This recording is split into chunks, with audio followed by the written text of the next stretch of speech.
This brazen gerrymander undermines our democracy.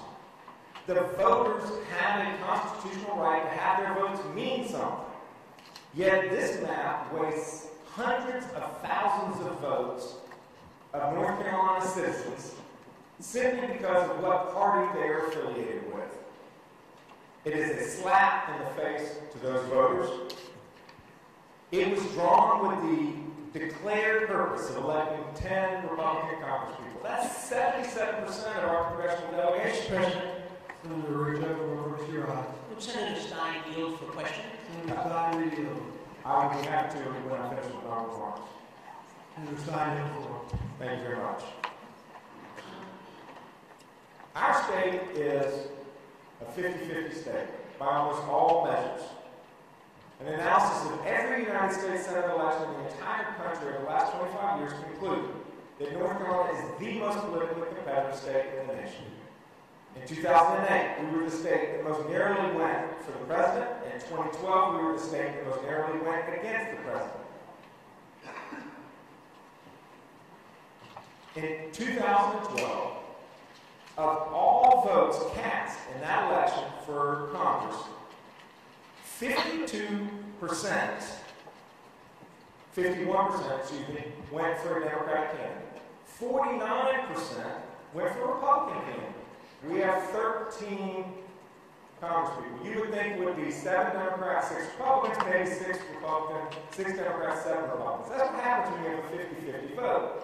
In 2012, the results were 9 Republicans and 4 Democrats. So I want to underline that fact. In 2012, more people in North Carolina voted for a Democrat representative in Congress, and yet only 31% of the representatives were Democrats. A minority of North Carolinians voted for a Republican, and they got 69% of the representation in our delegation. This is simply a subversion of democracy. In 2014, Republican candidates did a little better, 52% of all votes went for Republican, 48% went for Democrat. Yet the outcome was even more outrageous because 77%, 10 of the 13 congressional representatives were Republican.